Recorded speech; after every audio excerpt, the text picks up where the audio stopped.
Good morning, everybody. It's 6 minutes after 3 here on FAN. 3 o'clock, Saturday night, Sunday morning. Some may protest, others exalt. Rich Mancuso, our wrestling expert here on the Fan. We're talking to Richard between now and 4. Got a whole, we're going to JM's mailbag for the wrestling segment. And we'll also be taking your telephone calls. So wrestling fans, we're going into the ring after this. Jody on Sports Radio 66.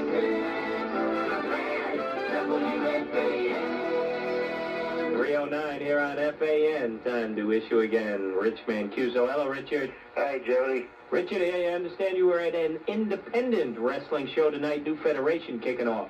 Yeah, great one. Gordon Scorsosi's new American Wrestling Federation. He debuted in Asbury Park, New Jersey last night at the Convention Hall. I'll get into that show in a second, but I'm a little irate tonight, or early this morning, if you don't mind, Jody, because a person I thought was a great friend turns out not to be. And I'm talking about Chris Cruz, a person that who's been on our program before, who I considered a good friend, but Chris stopped me at the show and was very irate at me for saying that we do a lousy job here every week, and that I have a segment here with you that misrepresents the wrestling business, that doesn't tell the truth, and that I should not be allowed to be on the air. And I don't know, before I could get any reasoning from Chris, he just walked away in disgust. The only thing I could think about is the last week or so, out of the newsletter writers and some other radio commentators in the country, apparently they've been getting our signal or getting some tapes from some of the fans, and they may be upset about comments that I possibly made on the segment last week, responding to a question, if you recall, Jody, last week about the possible rumors that the Ultimate Warrior and some other WWF stars had tested positive for the HIV virus. And if I recall, I told everyone last week that this was strictly a rumor and there was no validity to these rumors, and if I found out anything, I would confirm them. As far as Chris Cruz's comments, they've gone by right now. I don't know what's gotten into him. I'm just a little upset about it, and I always thought he was my friend. We've had a good relationship, but I guess that's part of the wrestling business. Sometimes they just don't keep it in the ring. Rich, I can verify the fact that anytime anybody's asked any questions about either steroid use or testing positive for either drugs or the HIV virus, both you and I and any of the guests that we've had on, unless we've had it as complete facts, have never stated that it is so. And I don't think we've ever been wrong in saying that someone tested positive for steroids or tested positive for HIV and then found out differently. We've said, hey, when something gets out, rumor is rumor, and we always leave it at that. And that's a lot of what the wrestling business is all about, is rumors. And I think we're usually pretty accurate. Even when we throw out a rumor, most times it does turn out to be a fact somewhere down the line. Sometimes you're right, sometimes you're wrong, but that's the way this wrestling business goes. And if that's what Cruz is mad about, then he's off base. I agree. And, again, if he had a gripe with me or with the program, all he had to do was just make a phone call and talk it over instead of acting the way he did. And like I said, I mean, life goes on in this business. It's very competitive. I try and be as informative as I can every week. I'm not defending myself here. I just hope Mr. Cruz is listening and understands where I'm coming from, because he just didn't give me the chance in Asbury Park. But let's go on to more important business. Let's take it back into the ring. The new federation that you witnessed tonight has a pretty good little stable of talent. I understand the house wasn't as big as they might have liked it to be, but it was still a very good card. Yeah, that's because Asbury Park really hasn't been a draw for wrestling over the last few years, and it's kind of a bad time of year to do wrestling with the Christmas season right upon us. But I got to give Gordon Scorsese a lot of credit for what he's doing.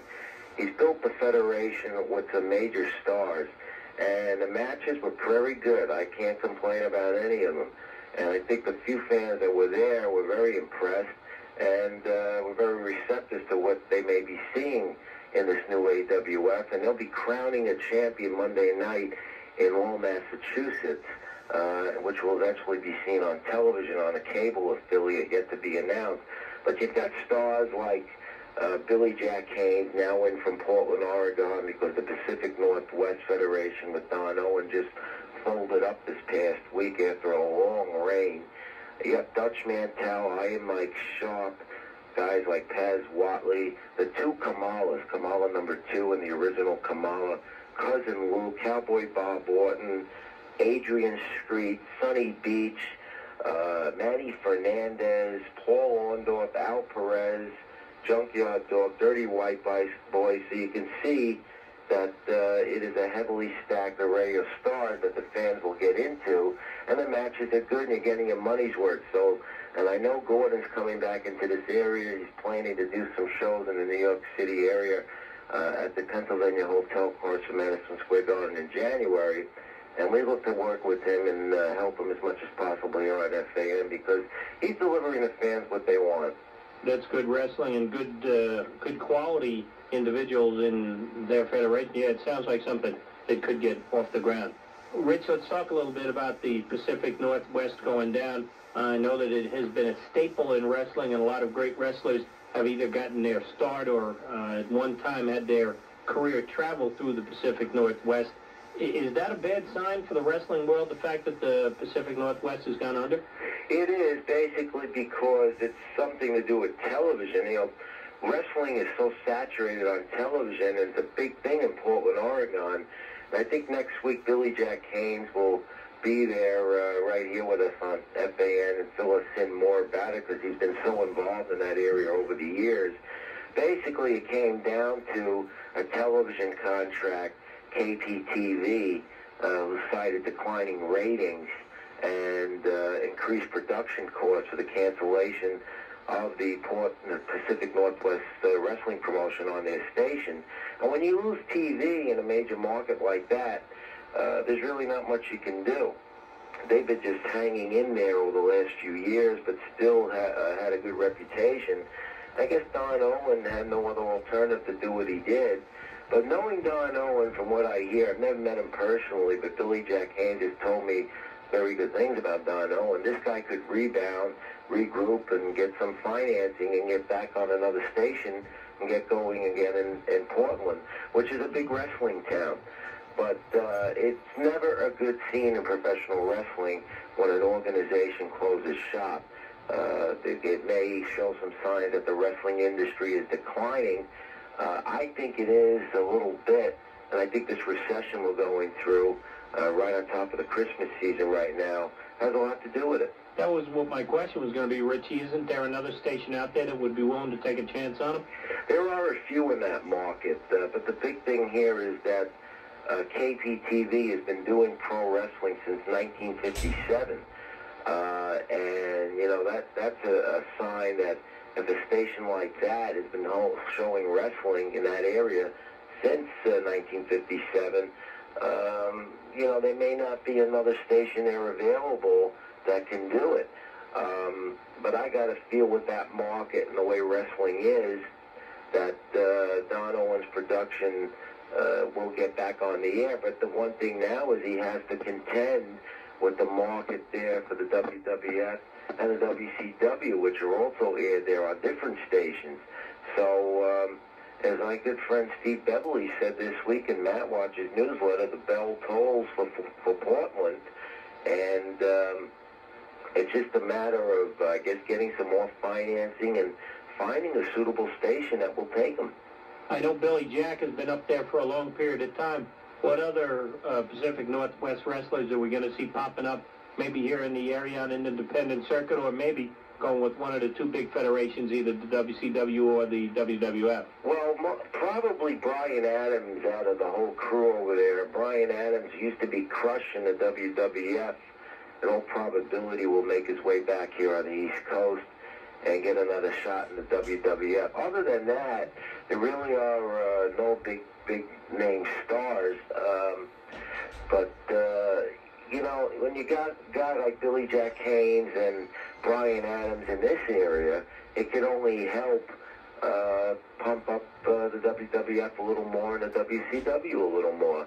But like I said, I think Billy Jack will be more informative with us next week, and he can tell us his opinions on this, because he's a legend there in Portland, Oregon, and he knows exactly what the situation is. He was involved in a very big feud with Crush, Billy Jack and Crush, up until last week, the final matches there in Portland.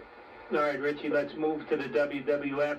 With the Survivor Series now behind us and the Royal Rumble ahead, would you say the way that they've handled things in their last two pay-per-view matches have been successful, non-successful, or just going through the motions for the WWF? Well, I don't think the Survivor Series this year was very successful. The more you talk to the fans, the more you talk to the people in the industry, they weren't impressed, and I got to agree with that. The buy rate did its 1.5, which gave them the revenue they were looking for, and the preliminary estimates on the buy rate for Tuesday night in Texas are what the WWF wanted to get that quick revenue in 5 days after the Survivor Series to recoup for some losses that the WWF has made over the last few years with their World Body Federation. But you have to question how much pay-per-view the fans want to see and how much they're going to go for it. WWF took a big risk in running pay-per-view 5 days between two shows.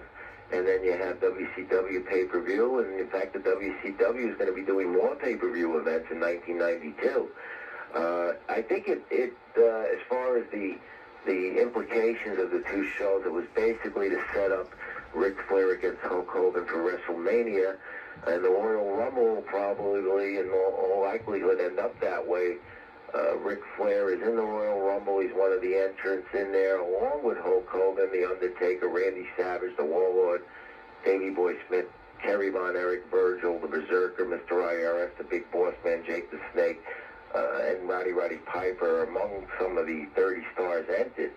The Royal Rumble will, in all likelihood, and the thing here is it's going to crown a new champion in the WWF, the winner of that 30-man battle royal or 30-man elimination type of thing.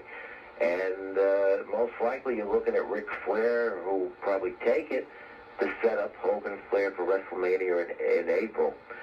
Again, I don't know how much fans can take of pay-per-view, which seems to be the future of this industry, if not for all of professional sports. But Ric Flair probably becomes champion January 19th, and Hulk Hogan most likely gets it back at WrestleMania against Flair. Richie, one of my favorite shows during the year for the WWF is usually the Royal Rumble, and it's never had these ramifications before where a champion would be crowned. One of the reasons why I liked it was because it wasn't really predictable. Any given wrestler could come out of it with that particular win that day, but you can read between the lines. You just stated it, and I think most would agree that if it doesn't come down to Flair-Hogan that day, certainly either Flair or Hogan is going to win the championship, and I agree with you. I think it's going to be Flair who wins the Royal Rumble. Will that detract from the show? Will the Royal Rumble be less good than it has been in years gone by because we pretty much know ahead of time what's going to happen? No, I think that it may help the show, because here you see Hulk Hogan trying to get that belt back before WrestleMania. Now, we're all looking at Flair Hogan for WrestleMania, but then again, like you just mentioned, Jody, we kind of anticipate what's going to happen.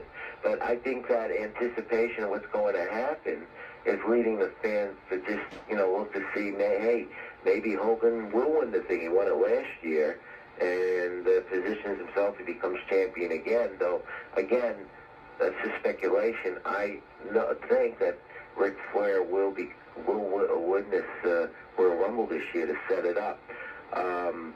But I think there's going to be a lot more interest because of the fact that people are going to want to see Savage and Roberts go at it, because that's the big feud in the WWF right now, no doubt about that.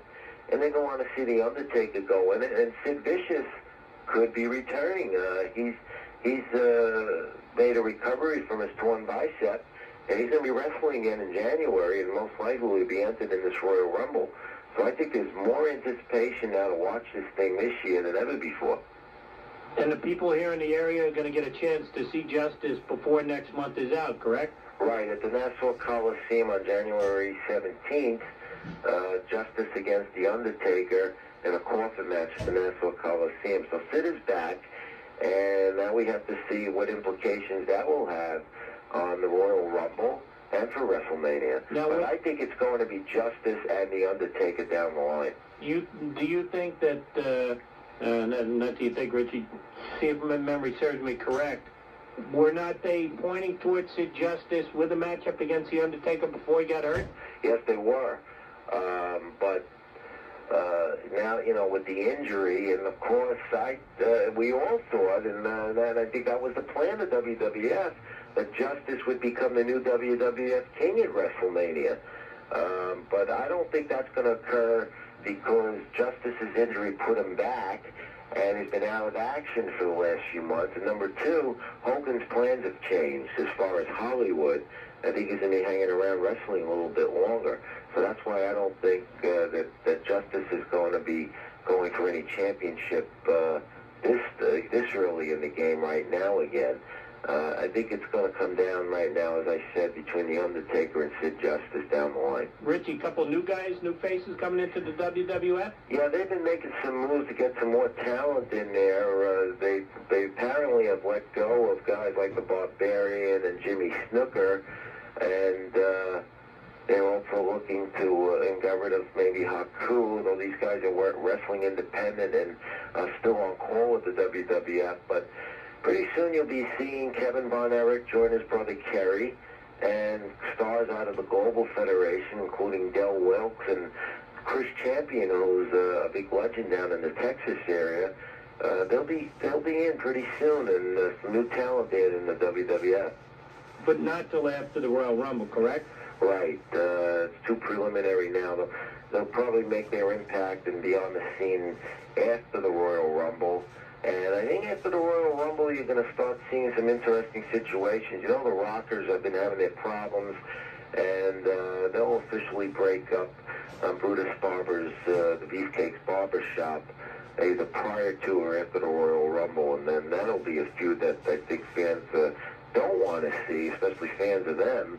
But I think that'll turn out to be a good match.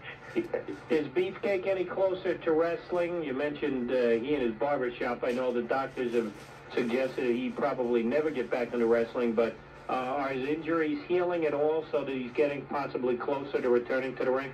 Yeah, his injuries have healed, but he's still under that doctor's guideline to not get back in there. I know the WWF would love to see him back in action, but it's up to Beefcake and up to the doctors. And I think the plans at this point for Brutus are to be in a commentary position somewhere on one of the two shows, either Wrestling Challenge or Wrestling Superstars. How about the WCW, Rich? I know that it's only rumor, and we still reiterate rumor, or it was up until the last time we spoke. Is it official yet that the Warrior is in? No, it's not, though. Jim Ross has been saying on his radio show and on his 900 line, WCW, that the Ultimate Warrior will be at Starrcade on December 29th. I would have to say yes, that the Ultimate Warrior will be at Starrcade, and will have a lot of implications on where that title is going with Lex Luger. Now, if the Ultimate Warrior does debut at Starrcade or a little bit afterwards, then you look, I'm sure, for a Lex Luger Ultimate Warrior match at Wrestle War in February at the Taj Mahal in Atlantic City.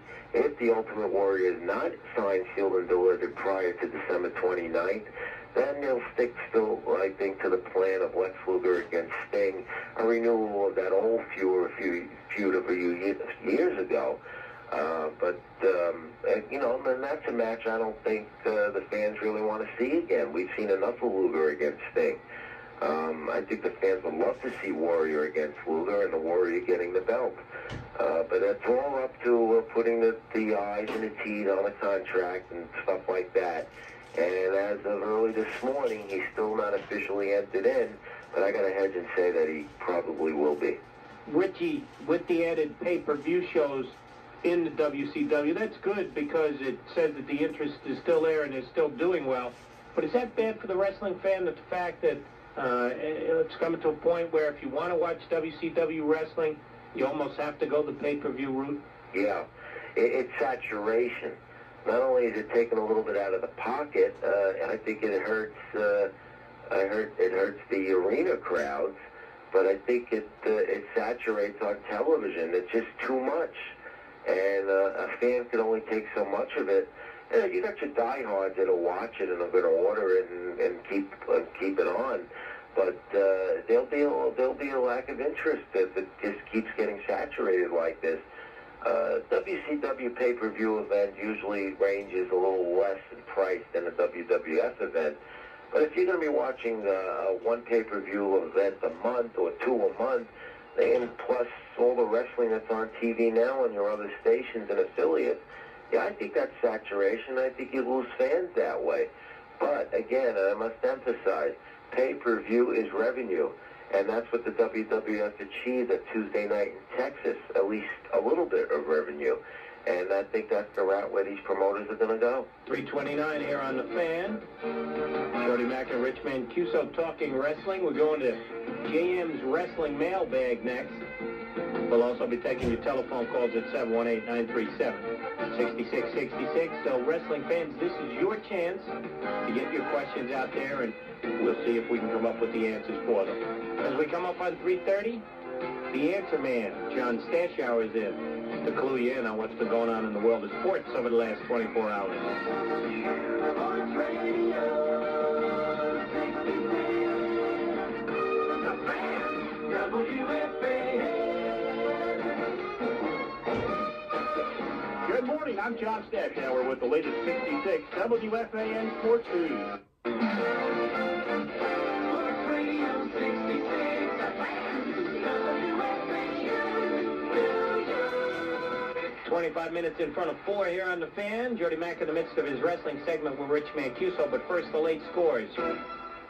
Rich Mancuso on the line with us. We're in the midst of our wrestling segment. Richie, got a couple of good letters to get to, so let's jump right into the old mailbag.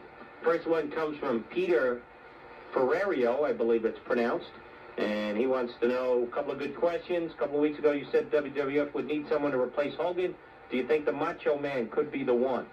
He could be. I think he did a pretty good job of when he was champion at one time in the WWF.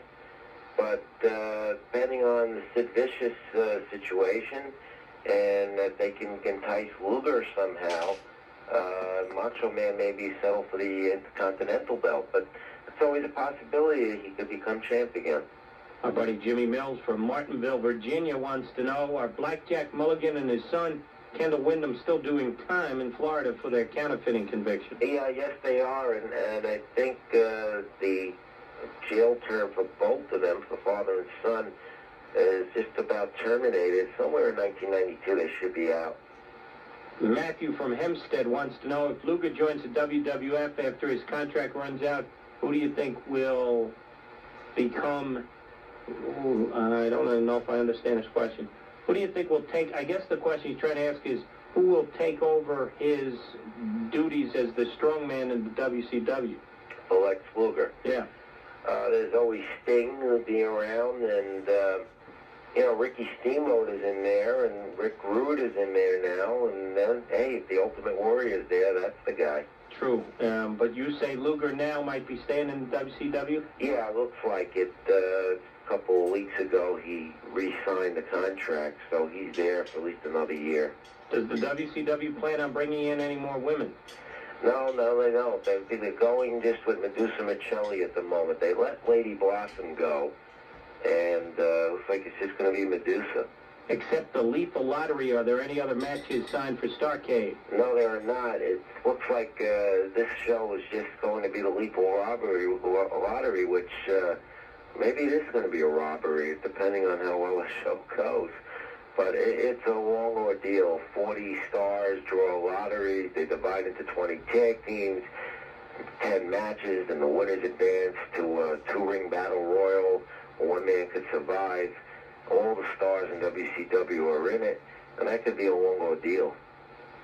From Steve Cohen in Fairview, New Jersey, heard that there was something involving Ric Flair and Nasty Boy Brian Knobbs after the MSG show on November 30th. Do you know what happened? Yeah, there was an altercation at the bar in the China Club. Ric Flair and the Nasty Boys, it got a little hairy there, and it had to get broke up, and like Vince McMahon saw it too, and Hulk Hogan supposedly were there and saw the whole thing, and I don't think that'll happen again.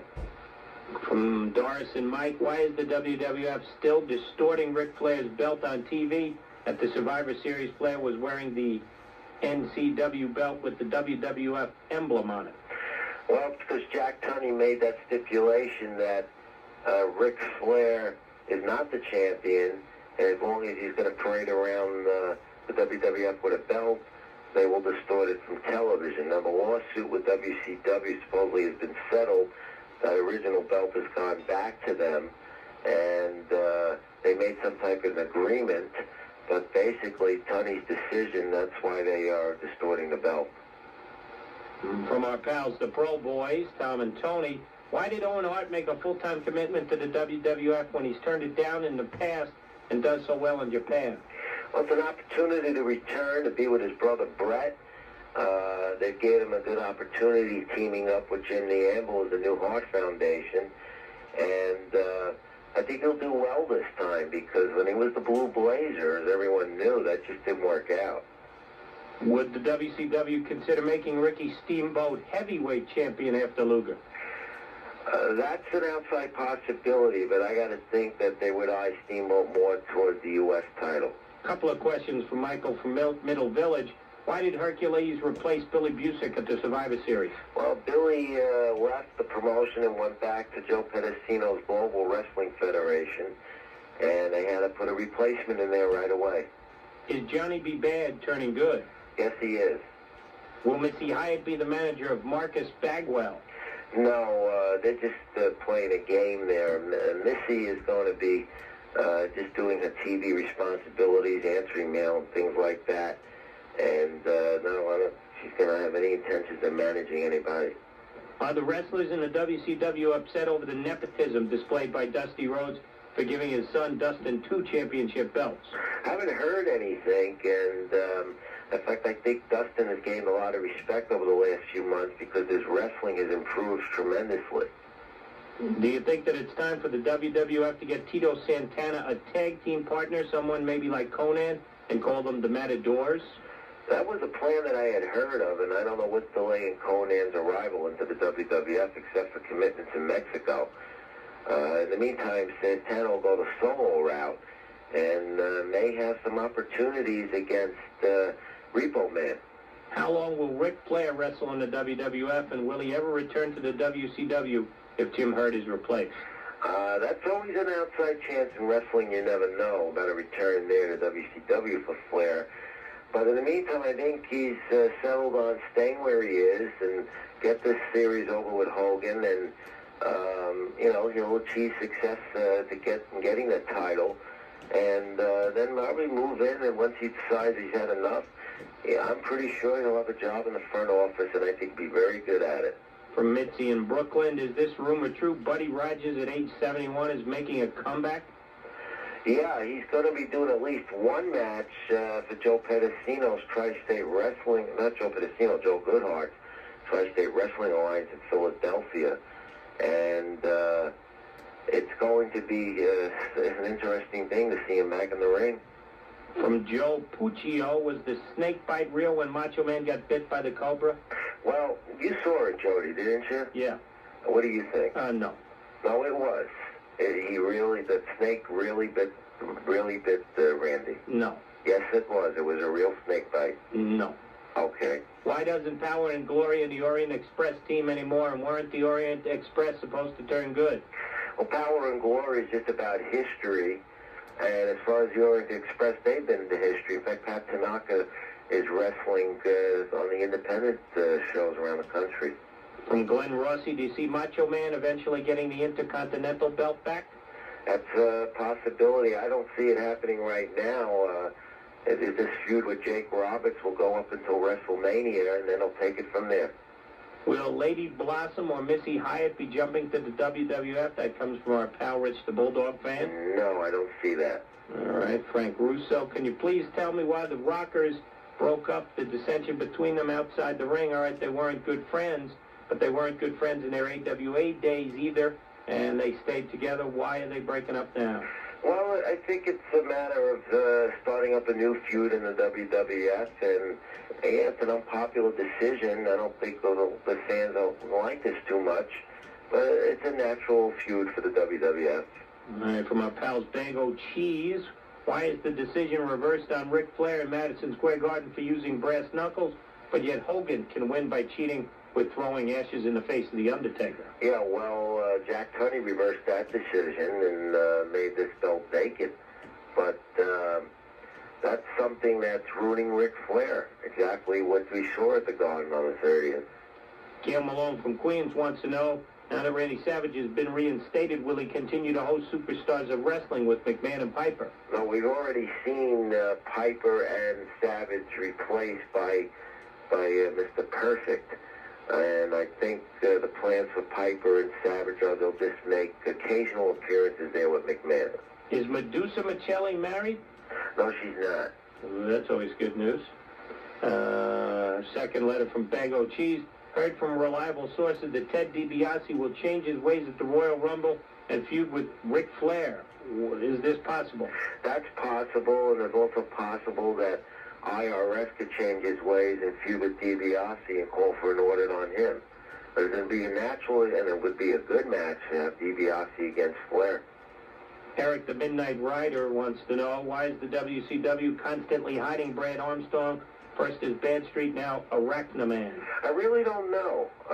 This is a talented wrestler, and I really don't know why they're doing that. Do you see Raymond Rougeau returning to the WWF to reform the Mounties? No, I don't, but he's pretty content up in Canada. Okay.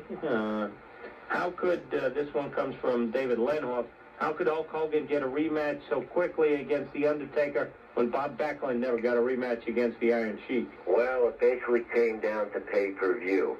That time, pay-per-view wasn't as big as it is today. And that'll do it for the mailbag for the week. Couple of good questions. Now we'll see if we get some good questions on the phone at 718-937-6666. Wrestling fans, start your dialing. Hey, Net fans, follow your team all year round here on The Fan. Sports Radio 66, WFAN, New York.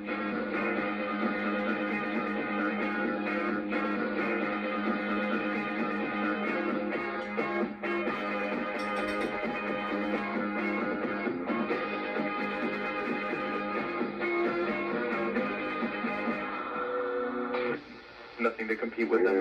No. I was just also wondering if you knew of any promotion coming up this way with the WCW, because I haven't been here for over a year in this area, and I'm just wondering if we had a promoter still, or... Well, I've heard that you're going to be getting something up there towards February. Oh, yeah? Yeah, I have a regular listener up there who writes to me every so often and tells me that there are plans for a WCW event there in February. Oh, wow, that's great. And also, do you know if Stan Hansen will be returning soon? You never know with him. Right now he's in Japan, and you never know with him. The problem with him in the WCW is that commitment in Japan. Yeah. Manny, thanks for the call. All right, thanks. Have a good night. Dave from the Bronx, you're on FAN. How you doing, guys? How you doing? I want to know, is the Skinner Steve Kern? Yes, it is. Okay, it is. He's from Florida, right? Yeah. Okay. One more thing. I don't understand why is Hulk Hogan so popular. I've been following wrestling for a while now, but I used to watch it more when Bob Backlund was champion. I thought he was an awesome champion. Because he has, like, all these different holds to win the match. Yeah. And Hogan has, like, basically the same hold with a leg drop, and I think it's boring. Yeah, I know. That's the knock on him. But Bob Backlund is not a Hulk Hogan as far as a drawer. And that's what it comes down to. Hogan has caught America's eye over the last few years. Has the Garden been selling out lately? No, and it's not just the Garden, it's everywhere. I think, again, as I mentioned earlier, wrestling's been hit hard by this recession. And the Garden has been a mainstay for the WWF for years, but it's not just the Garden, it's the whole country that's suffering. Dan, thanks for the call. Vinny from Manhattan's on the Fan. Hi, Vin. How you doing, guys? How you doing? After Flair wins the Rumble, and then Hogan wins at WrestleMania, do you think that they'll recognize both belts and have another champion? No, I don't think that's going to happen. I think Flair will fade away. And, they'll just go with the one belt. The whole idea behind this, again, was to pump up the drawer, Hogan Flair, and Flair saying he's the real champion. So I don't think it's worked, and I don't think it's been successful, and I don't think they're going to want to continue to go with it. I saw the last two cards of the Garden, and I think they're making Flair look like a buffoon. Yeah, I think the general wrestling community feels that way. And it's a shame because Ric Flair has been such a talent over the years. But this was his thing he wanted to do. He wanted to go WWF before the end of his career, his last major fling. He's been ruined a little bit, but he's still Ric Flair. Vinny, thanks for the insights. Greg from Manhattan joins us here on FAN. Hi, Greg. Joey, Rich, how you doing? Okay. All right, Rich, I got to ask you a question. I heard rumors that you might be having a television show coming up soon. Yes, no, it's not rumor. It's a fact. That me and John Arezzi, who does another radio show here in the New York area, will be teaming up and doing a wrestling call-in type of TV show starting January 4th from 3 to 4 p.m. every Saturday. And it'll be available on the UHF stations, channel 44 and 38. Now, I don't know where you're calling from. I'm in Manhattan. I get Manhattan cable. Well, I think you can get it, because 5 million people can get the two stations in the New York area. So, what's the name of the station? It'll be called, it's WQX, so I don't have the call letters in front of me. Channel 8, 38 or 44. It'll be called Pro Wrestling Today. Great, and I want to know what's the policy now. I know that the WCW, basically with this AIDS situation, is put a ban on blood in the arenas now. Yeah.